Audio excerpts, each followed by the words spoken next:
petit réveil au lac Plongée dans le massif de Beldon. On est parti hier de Visil. On a eu une grosse montée dans la forêt et d'ailleurs une grosse partie dans la forêt jusqu'à Champs-Rousses qui n'était pas forcément très intéressante à filmer. Donc je vais commencer la vidéo à partir d'ici au deuxième jour.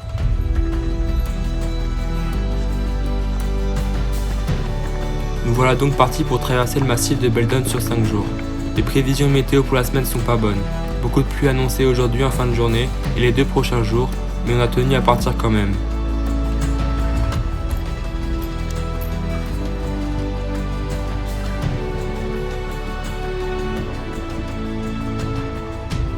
On vient de tout là-bas les gars, entre les deux pics.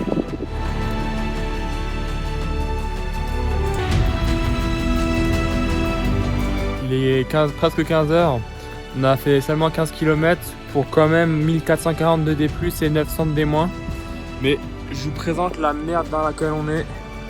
Alors, tout en haut ici, on a le col de la Vache. Je sais pas vraiment c'est lequel. Et ensuite, il faut qu'on redescende de l'autre côté au lac qui est là-bas.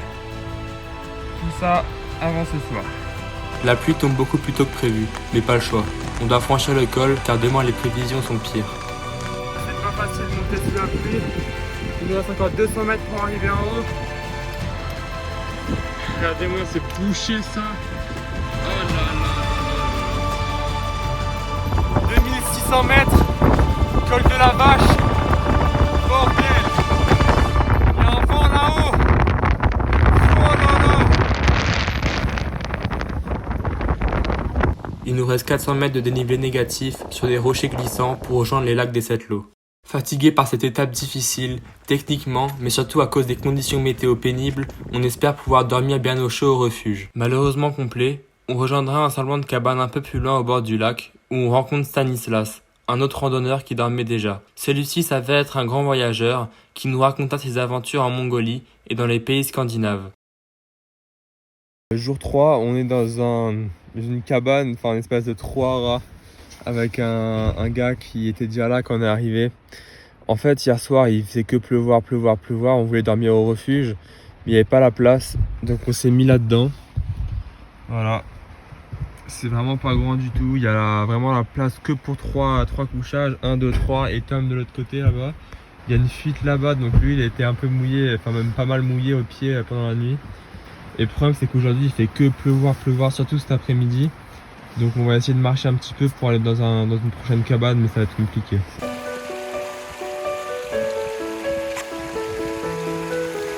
On a 800 mètres de dément là, et quelle galère, punaise.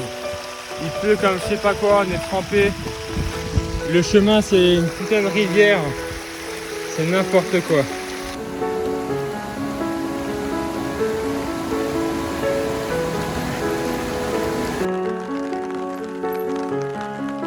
Filmer dans des conditions pareilles est difficile, surtout quand le moral vacille. Heureusement, on se dirige vers un refuge ouvert 5 étoiles où on pourra bien récupérer.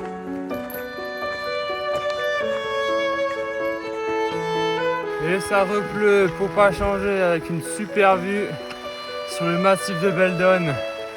Incroyable. Bon, avant il pleuvait, on avait une vue un peu dégagée. Et regardez maintenant qui s'invite à la partie. Le brouillard.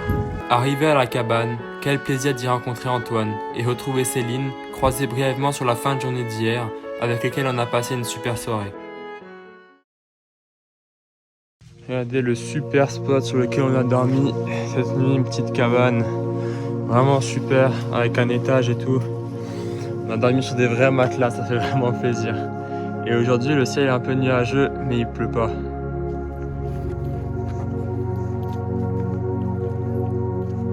Croix du Léa, 1819 mètres d'altitude. Et je crois que c'est une des premières fois où on a une vue comme ça dégagée sur tous les côtés. Là-bas il pleut, c'est là d'où on vient. Et bon, même s'il n'y a pas de soleil, le ciel est pas trop noir encore pour le moment.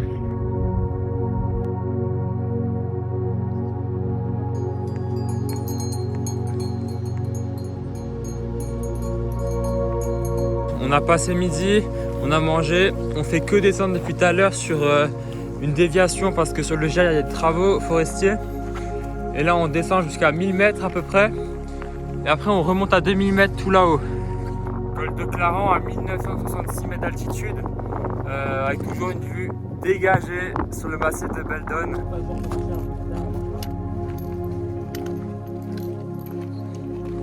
En fin de journée, le ciel se dégage et on retrouve le soleil qu'on n'avait plus vu depuis 2 jours.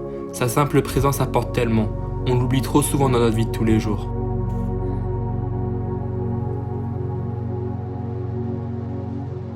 On rejoint pour ce soir la cabane de Férisses, déjà occupée à notre arrivée par 5 randonneurs, sans oublier Céline bien sûr.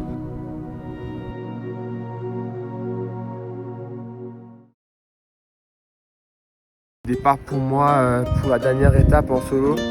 Ça va être une très grosse étape à plus de 30 km je pense. Il y a 1800 en D- et environ 3300 en dénivelé négatif. Ça va être compliqué je pense. C'est pour ça que je pars tôt ce matin. Je me suis réveillé à 4h30. Je pars à 5h. Je suis au col d'Arpingon et on peut assister à un petit lever de soleil.